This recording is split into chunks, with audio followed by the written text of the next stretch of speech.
আমন্ত্রণ দীপ্ত সংবাদে আপনাদের সাথে আছি আমি ইয়াসমিন সুমনা।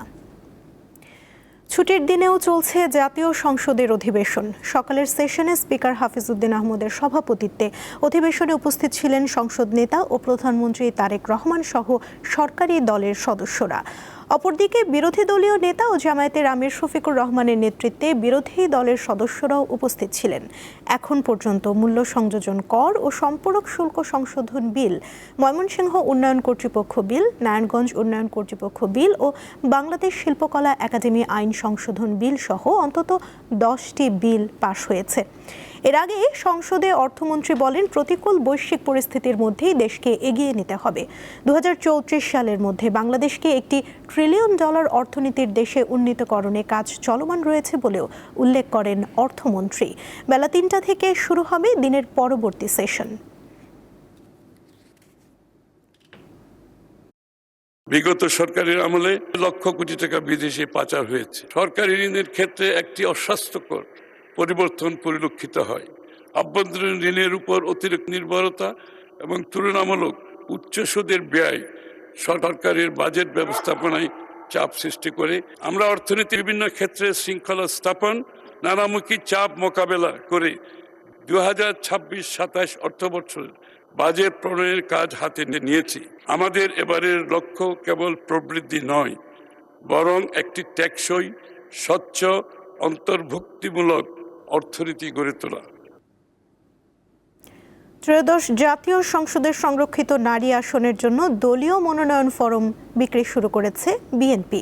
দলটির কেন্দ্রীয় কার্যালয় নয়াপল্টনে 12 এপ্রিল পর্যন্ত একই সঙ্গে ফরম বিতরণ ও গ্রহণ কার্যক্রম চলবে। ফরমের মূল্য ধরা হয়েছে 2000 টাকা ও জামানত হিসেবে দিতে হচ্ছে 50,000 টাকা। সকালে বিএনপির জ্যেষ্ঠ যুগ্ম মহাসচিব ও প্রধানমন্ত্রীর উপদেষ্টা রুহুল কবির রিজভীর কার্যক্রমের উদ্বোধন করেন। এ সময় তিনি বলেন, বিগত সময়ের আন্দোলনে ভূমিকা মূল্যায়ন করে সংসদীয় দলীয় বোর্ড মনোনয়নের চূড়ান্ত সিদ্ধান্ত গ্রহণ করবেন। সবাইকে সেই সিদ্ধান্ত মেনে নেয়ার আহ্বান জানান তিনি।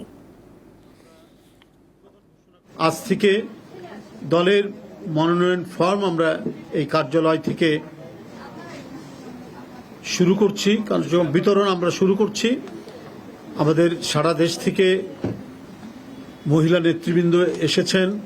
এই মহিলা নেতৃবৃন্দ যারা গত 16-17 বছরের সংগ্রামে তাদের অনেকের নিদারুণ দুঃখ, কষ্ট, বেদনার মধ্যে দিয়ে জীবন কেটেছে। আগামী এসএসসি সহ দেশের সকল পরীক্ষায় প্রশ্নপত্র ফাঁস করার যে কোনো প্রচেষ্টার বিরুদ্ধে কঠোর ব্যবস্থা নেওয়ার হুঁশিয়ারি দিলেন শিক্ষামন্ত্রী আ.ন.ম এহসানুল হক মিলন। একই সাথে পরীক্ষায় নকল প্রতিরোধেও নানা পদক্ষেপ নেওয়া হচ্ছে বলে জানান তিনি।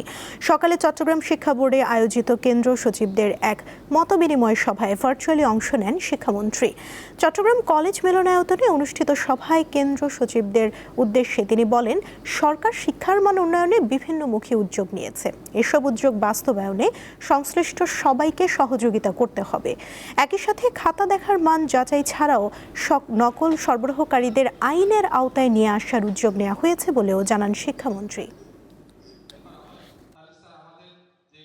এবার প্রশ্নপত্র ফাঁস হলে সংশ্লিষ্টদের কঠিন আইনের আওতায় আনা হয়েছে।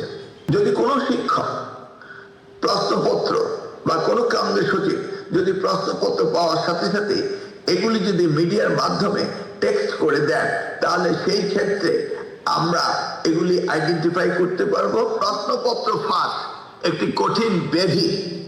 এই প্রশ্নপত্র ফাঁস কোনো অবস্থাতেই আমরা হতে দেব না এবং হতে পারবে না। কারণ আপনারা ইতিমধ্যেই আমার এই বিষয়গুলো কতটা আমার সদিচ্ছা রয়েছে, কতটা আমি সিরিয়াস আপনারা জানেন। আমি কিন্তু I will take every corner. রাজধানীর বাজারে সবজির দাম বেড়েই চলেছে। সপ্তাহের ব্যবধানে প্রায় সব সবজির দাম কেজিতে বেড়েছে 20 থেকে 60 টাকা। সবজি সহ নিত্য প্রয়োজনীয় পণ্যের দাম বৃদ্ধি পাওয়ায় বিপাকে পড়েছেন সাধারণ ক্রেতারা। রাজধানীর কারওয়ান বাজারে ক্রেতাদের ভিড় বাড়ার সঙ্গে সঙ্গে সবজির চাহিদাও বেড়েছে, যার প্রভাব পড়েছে দামে। অধিকাংশ সবজির দাম বেড়ে হয়েছে দ্বিগুণ। প্রতি কেজি কাকরোল বিক্রি হচ্ছে 160 টাকায়। কাকরোল 160 টাকা কেজি, এখন সিজন, এখন তো 160 টাকা কেজি হওয়ার কথা না কাকরোলের দাম। বরবটি 120 টাকা কেজি। ফ্রাইডে তো সব জিনিস দাম একটু ওরা বাড়াই দেয়, একটু বাংলাদেশের মতো সুযোগে বাঙালি আমরা। মিষ্টি কুমড়া লইছে একটা 80 টাকা দিয়া, আর বরবটি লইছে 120 টাকা। বিক্রেতারা বলছেন জ্বালানি সংকটের কারণে পরিবহন ব্যয় বৃদ্ধি, বৃষ্টি ও সরবরাহ ঘাটতির কারণে সবজির দাম বেড়েছে। লাউ 50-70 কিনে পড়ে এক একটা পিস। আবার আপনার কোমর যে এটা কিন্তু 25 টাকা, আর হাইব্রিড বিক্রি 20 টাকা কেজি, 5-10টা ডিমের ভালো মন্দ থাকে। বেগুন 100 টাকা, ভেন্ডি 80 টাকা, উস্তা 100 টাকা, শসা 60 টাকা, বটবুটি 100 টাকা, ওই টকটমোটো আছে এটা 80 টাকা কেজি। সব মানুষের সব দাম বেশি। দাম বেশির কারণ ভাই অনেকে গাড়ি পরিবহন খরচ বেশি। চাল, ডাল ও চিনি সহ নিত্য প্রয়োজনীয় পণ্যের মূল্য বেড়েছে এই সপ্তাহেও। একটা 5 লিটার তেল কিন্তু 40 টাকা কমে গায়ে লেখার থেকে। এখন কারণ বাজারে এসে মানুষ যা গায়ে দাম লেখা তা দাম দিয়ে তেল কিনতেছে। পোলাও চাল যে এখন বড় মৌসুম, পোলাও চাল ছিল 130-120, এখন বর্তমানে খোলা পোলাও চাল ভালো মানটা 150, প্যাকেট 170 টাকা। বেশ কয়েক সপ্তাহ পর দাম বেড়েছে আদা, রসুন, পেঁয়াজের। সামনে দাম আরো বাড়তে পারে বলে জানিয়েছেন বিক্রেতারা। পেঁয়াজ হলো 30 টাকা, এখন বর্তমানে হচ্ছে 40 টাকা কেজি। আদা আসলে 160 টাকা, এখন বেচতে আছে 180 টাকা, 20 টাকা বাড়তি। রসুন আসলে 160 টাকা, 70 টাকা, এখন 200 টাকা কেজি হয়েছে।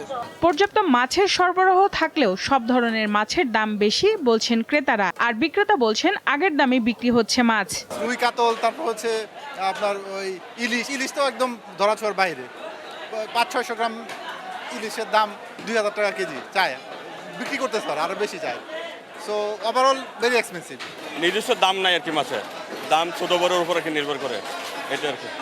আর বাজারে সব কিছুর দামই বেশি আর কি, চড়া দাম আর কি। এই সপ্তাহে গরুর মাংস বিক্রি হচ্ছে 850 টাকায়, আর খাসি বিক্রি হচ্ছে 1200 টাকায়। সঞ্জিতা প্লাবনী, দীপ্ত সংবাদ, ঢাকা। মালয়েশিয়ার শ্রমবাজার বাংলাদেশি কর্মীদের জন্য আবারও খোলা ও ব্যয় কমানোর উদ্যোগ নিয়েছে সরকার। এ বিষয়ে বৃহস্পতিবার মালয়েশিয়ার পুত্রজয়ায় শ্রম অভিবাসন বিষয়ে একটি সৌহার্দ্যপূর্ণ ও গঠনমূলক পরিবেশে দ্বিপাক্ষিক বৈঠক অনুষ্ঠিত হয়। মালয়েশিয়ার প্রধানমন্ত্রী আনোয়ার ইব্রাহিমের সঙ্গে তার কার্যালয়ে বৈঠকে অংশ নেন শ্রম ও কর্মসংস্থান এবং প্রবাসী কল্যাণ ও বৈদেশিক কর্মসংস্থান মন্ত্রী আরিফুল হক চৌধুরী ও প্রধানমন্ত্রীর উপদেষ্টা মাহদি আমিন। এক যৌথ সংবাদ বিজ্ঞপ্তিতে জানানো হয়, বৈঠকে উভয় পক্ষ শ্রম সম্পর্ক নিয়ে বিস্তারিত আলোচনা এবং শ্রমিকদের শোষণ রোধে একটি স্বচ্ছ, পরিচ্ছন্ন ও কার্যকর নিয়োগ ব্যবস্থা নিশ্চিত করার বিষয়ে তাদের যৌথ অঙ্গীকার পুনর্ব্যক্ত করেন। একই সঙ্গে প্রধানমন্ত্রী তারেক রহমানকে তার সুবিধাজনক সময় মালয়েশিয়া সফরের আমন্ত্রণ জানান আনোয়ার ইব্রাহিম।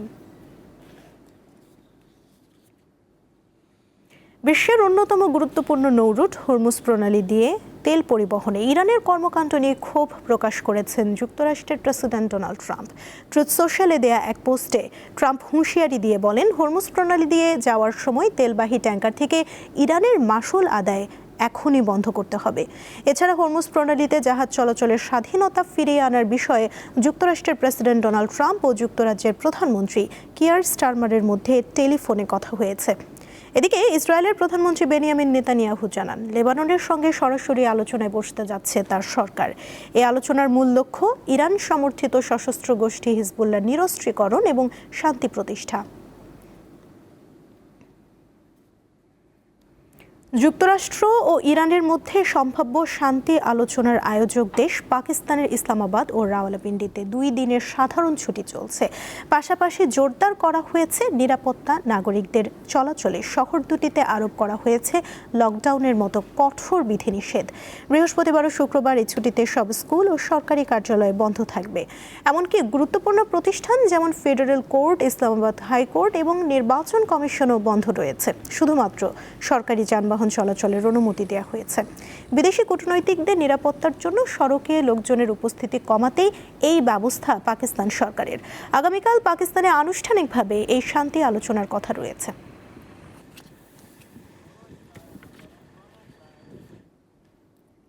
এই ছিল এখনকার মতো। পরবর্তী সংবাদ বিকেল 5টায় দেখার আমন্ত্রণ রইল। এছাড়া আরও তথ্য পেতে যুক্ত থাকুন দীপ্ত ডিজিটাল প্ল্যাটফর্মের সাথে। ধন্যবাদ সবাইকে।